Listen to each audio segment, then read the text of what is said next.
What's up? This is Keen Krazi, and this is going to be my video talking about how to use Git in the GitHub extension for your Visual Studio 2017.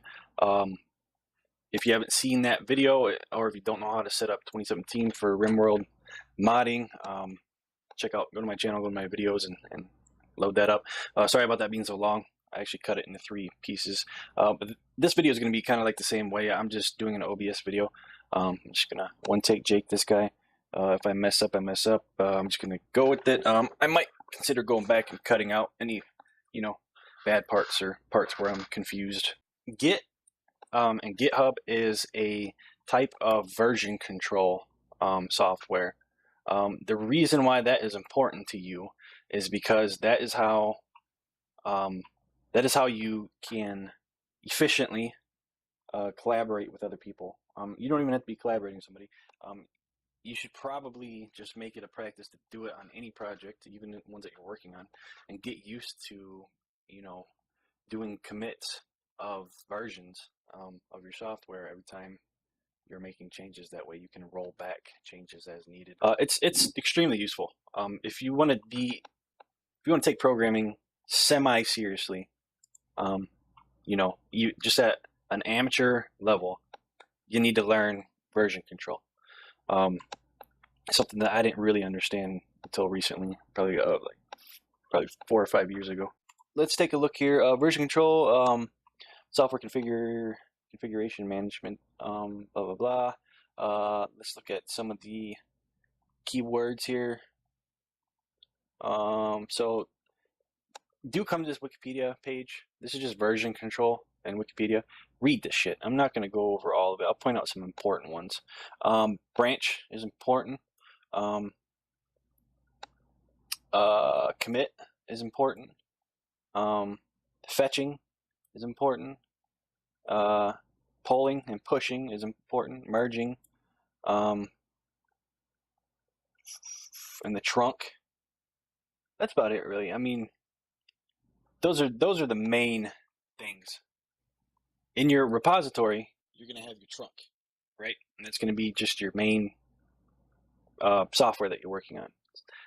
Now, when you are making a change, like for instance, when you are creating the repository, it's going to be your very first change that you're doing.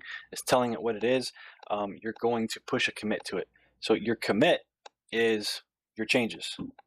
So in the case of a brand new repository, you're going to put up there, your solution, your project, your Visual Studio project, right? Even if you don't have any code in it, you're at least going to be putting that stuff up there so it knows it's a project, it knows it has a name, blah, blah, blah. So that's your commit. Now, if you are adding any code or making changes to code, and at any time during your work, you decide, I'm going to do a push, you then create another commit and you push. And then you have your branch. Your branch is another noun. So you have your trunk, you have a commit, and then you have your branch. If you are pushing a commit, right? Let's say you make some changes, and you don't want to push that commit onto your trunk, you can just create a branch, and that way your trunk remains intact, but your changes are now in this new branch, and that's extremely useful for developing things. And then you can merge those branches back into the trunk at any time once you've figured out that it's not necessary to have it off in its own branch anymore.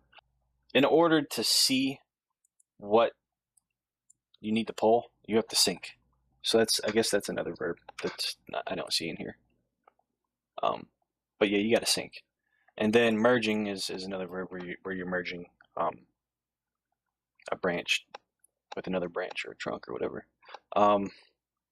So yeah, here's a picture that explains what I'm talking about. So, okay, so you have your trunk at 1, and then at 2 is at this point somebody's saying, okay, let's say this is version 1.1, right? Version 1.2, the person put it in its own separate branch because he wasn't sure if this is something he wanted to consider as his trunk, maybe just experimenting with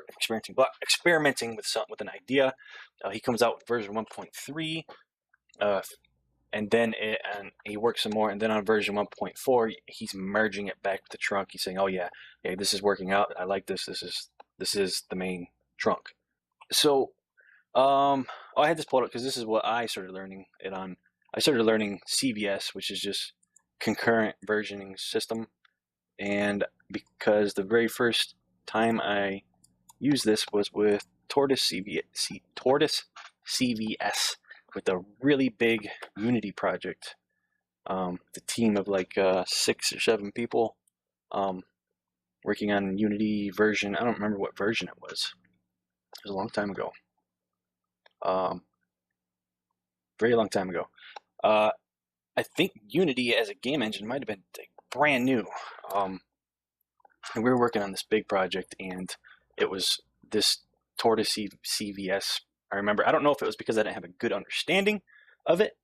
On top of just the fact that back then I just didn't have as much programming knowledge in general as I do now. But I had the most difficult time with this. We ended up having one person on our team pretty much spending about half, if not more than half of their time on the project was just being the CVS guy. He was maintaining the CVS server, and he was constantly having to fix somebody's Tortoise CVS files because they had fucked something up and accidentally committed something, and now everybody's shit was broken because everybody pulled some shit, and then now they got somebody's profile file, their editor profile or something. It was a pain in the ass. It wasn't fun. There was a lot of tedious going through like files and trying to find specific ones to ignore, and editing text files to ignore this, commit that. I did not have fun with it. I had SVN pulled up here because SVN is something that a lot of people currently use. I don't think I ever use strictly something that's just SVN subversioning. The subversioning system. I don't think I don't know what this. I pretty much my experience was with Tortoise CVS, and then I didn't touch any type of file sharing until I got my hands on Git and started learning Git stuff. So the SVN, I don't know if this basically is the same thing as Git, or if Git is an SVN. I don't know exactly what is different here. I mean, it basically looks like the same shit. I don't know. It looks like the same shit. To be honest with you, I don't see a difference. Okay, so I'm sure somebody can correct me what the difference is, or maybe I'll just stop being lazy and actually read that wiki after this. So let's get on the Git. So to create your own Git account, you want to go to github.com, and it's all free. Create your own account, okay? After you're done creating your account, there's 2 ways to initiate a repository. 2 ways that you want to do it. One way is you can do new repository right here on GitHub. It gives you some more control over things. I wouldn't recommend doing this just because I think it's easier just to do it through the Visual Studio extension. You'll probably want to learn what all this means eventually. I don't feel like explaining it because I don't have a terribly good enough grasp on this stuff. I still find myself, stuck for like an hour trying to figure out, like, what the hell, why isn't this doing what I thought it would do? You're either creating your project from scratch, or you have a project that you've been working on and you want to get it into Git using a Git system. You wouldn't think that'd be too much different, but there is. It can be a pain in the ass trying to do one or the other if you've never done the other one before. So let's take a look first at doing, and I have shit bookmarked because that's how I do it. I bookmark shit. Or no, it's back in my coding. It's not language specific. This is it. You don't have to go and read this because I'm just gonna do it real quick here because it's real easy. So here we are in Visual Studio. Let's sign in. Oh, and you can check if you have your GitHub extension. If you go to Tools, Extensions, and Updates, it'll show right here. If you don't have it installed, you can install it. You should have. If you did my walkthrough video before this video, you should have it installed. So what you want to do is you want to come over to your Solution Explorer and you want to click on the Team Explorer tab. You can also get to that by going to View Team Explorer. And of course you can take this off of here and you can do whatever you want with it. You can make it part of a different window, whatever. So one thing that I want to point out about this tab that's kind of confusing is that this tab almost functions like a browser. So think of this tab as like an Internet Explorer, like a Google Chrome or something, because at the top here you have your home button and you have back and forward buttons, and it can be a little, I do not like the way this Team Explorer tab is set up. It's not new user friendly. So just when in doubt, go back to your home button because that'll tell you whether you're in a project or not. So apparently we're in a project here. I just opened it up though. But I think if you go settings, yeah, it only shows global settings. It doesn't show the other settings. So let's go back to home. Now let's go to this manage connections here. There's a green guy. And under here, we can see under the manage connections, you can do, it's not showing the Microsoft one. There's usually like a Microsoft thing that you can connect to here as well. But you want to sign into GitHub and only GitHub because Microsoft does their own little Git thing, which I don't understand. Okay, so I'm going to sign into my GitHub here. If I can remember my stuff. That's probably, oh, one shot. Okay, so here you can see my two repositories. I have, what, that doesn't seem right. Do I only have two repositories? I have four. Oh, well, one of them's a wiki. It's not an actual code repository. The other one's some testing shit from 2 years ago.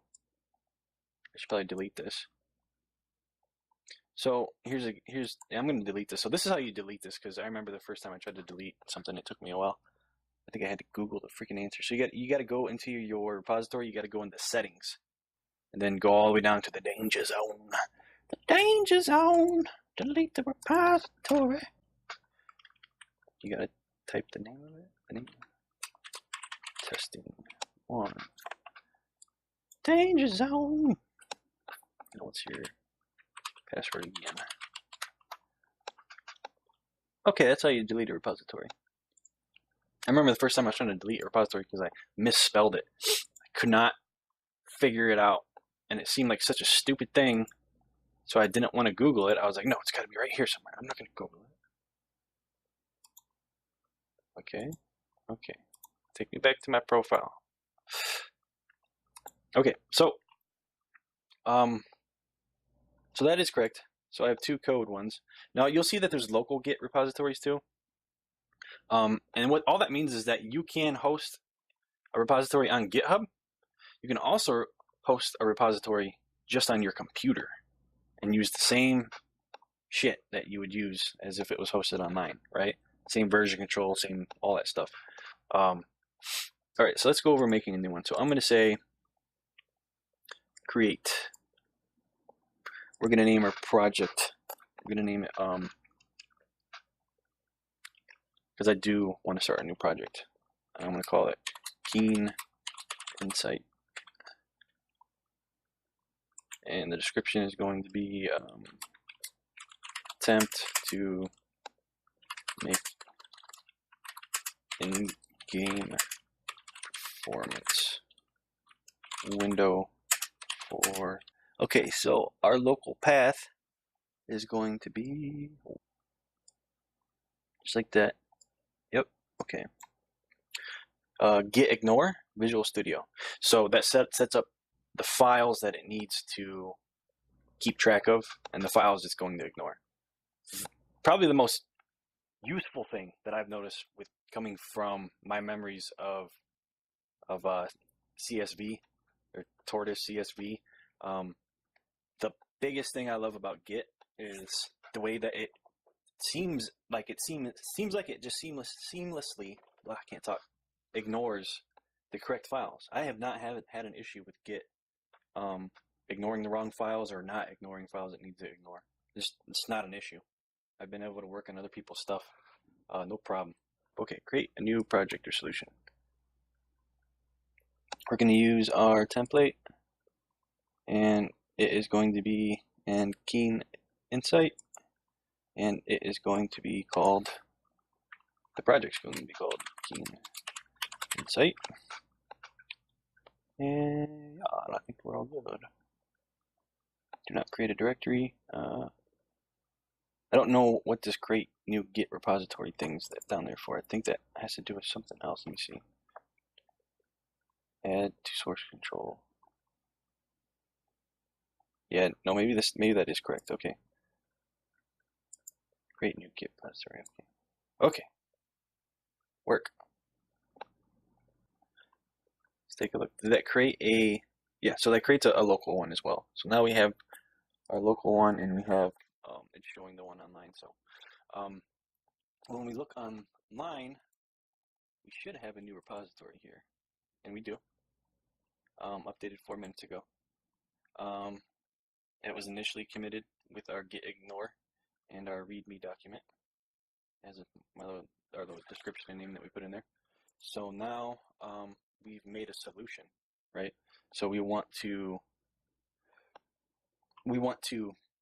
push this as a commit. So let's hit our home button.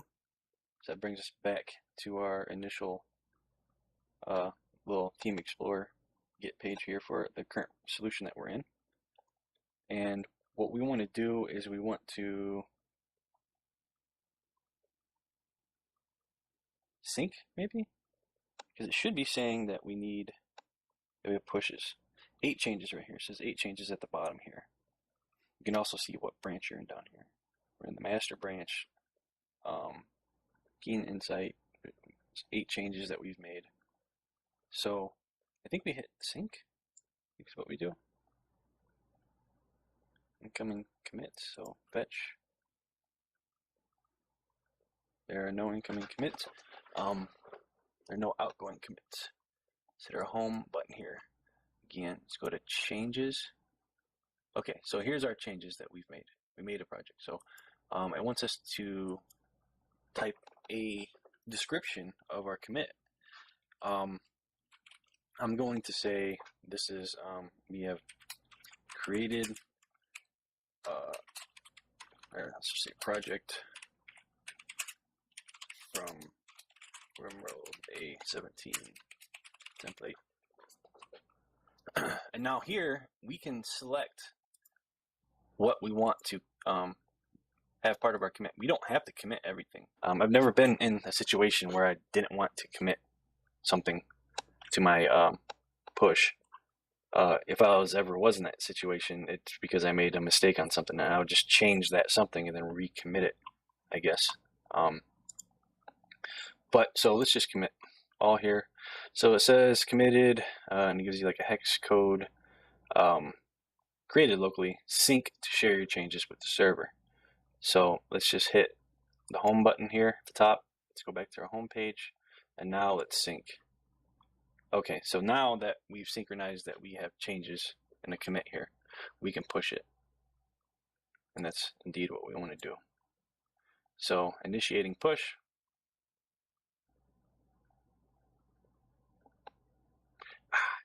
Push it.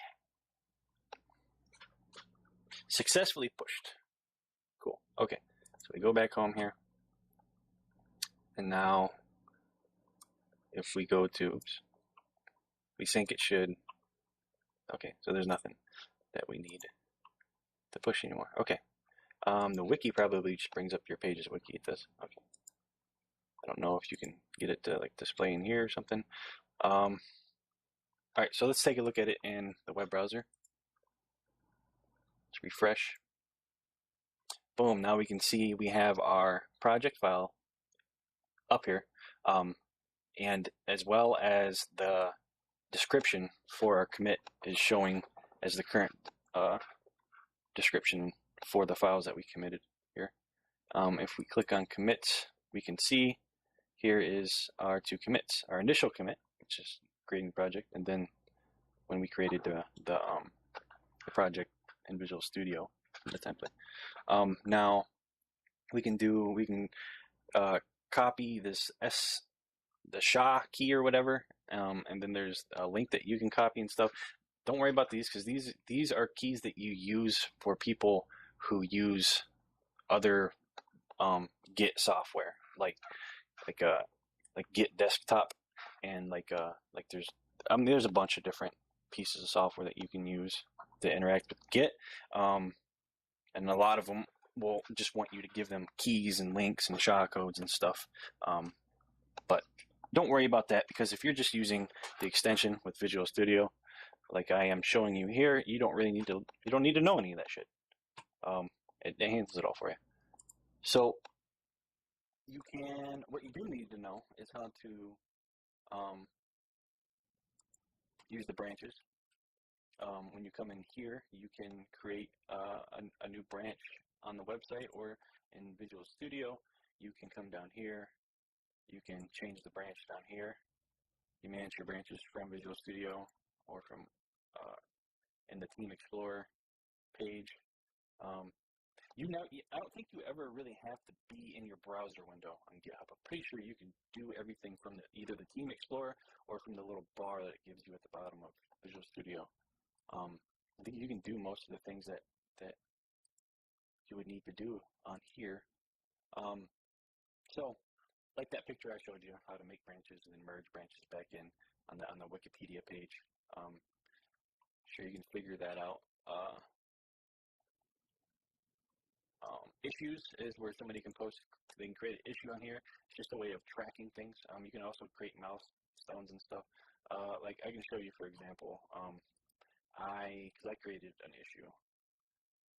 The only time I've ever created like an issue for somebody. I'll show you an example of what I mean. I think it was over here. I think listed as contribution. Okay, yeah, I made an issue for Centaur for his IL spy. Because I was seeing if there's any way that he could include a dark theme on it. So that has shown up on his issues for him to track. Now, he's contacted me since then by DM. He's contacted me and talked about it. But as you can see, he's not closed the issue. He's left the issue open up in here. So he's still acknowledging that it's something that that he can look at if he gets back to doing this stuff someday. Now, get out of here. Pull requests are when somebody else wants to work on your project. If somebody wants to work on your branch and stuff, like the stuff that you're working on, you just have to go into the settings and you have to list that person as a collaborator for the branch and stuff. Other than that, you could have a complete stranger, somebody you've never met before in your life, can make a pull request and want to create their own little branch or just clone your project. So that stuff happens. Wouldn't worry too much about it because it's all free. This is all free in GitHub. So one of the drawbacks is your projects are going to be public. Every once in a while, you might have a stranger pop in and get really interested in it. You can avoid a lot of that by not giving yourself tag words. There's like keywords and stuff that are involved with your project. I don't remember where you manage those at. It might be in settings. What else do I want to go over while I am here? That's about it for now. So let's take a look at the other way of creating Git, and that is if you have a project already and you want to get it involved in Git. And I have an example like that as well, because I actually would like to get my prophecy project up here as well. So let's do that, and yes, I have a bookmark for that. So I bookmark the shit out of everything. I seriously do. Like, look at, these are all my bookmarks. Look at all my shit. Look at all my shit. It's highly useful. Coding.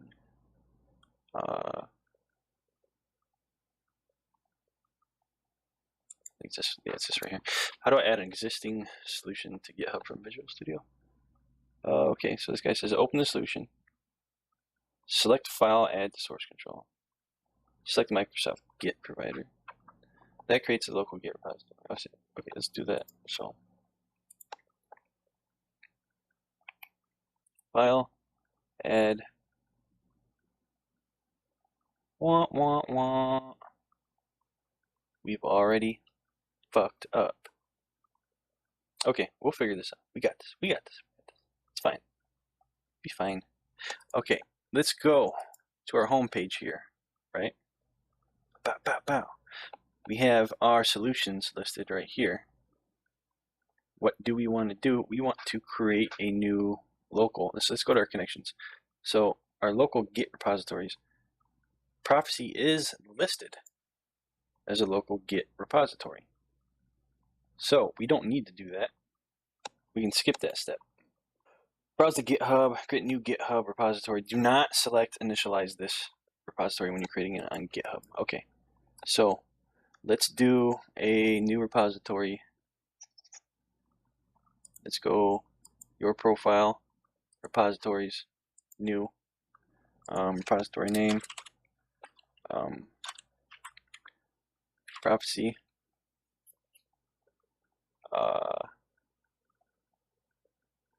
public. We are not initializing it with a README. Create repository. Okay. So it says it needs to be set up still. What? What? Okay. So what we want though is we want this key right here. I'm guessing. So let's copy our HTTPS address, and let's come in here and let's say that we want to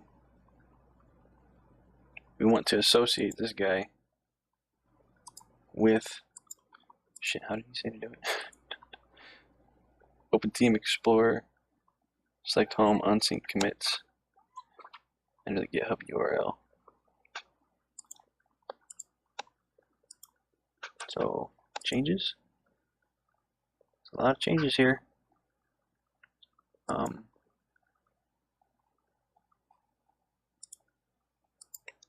gotta sync. Here we go. Let's say publish the Git repo. Let's enter in the address right there and see what happens. Oh, I think it worked, boys. Sync. Changes. We have a lot of changes here. Okay, so let's just put in, let's call this the initial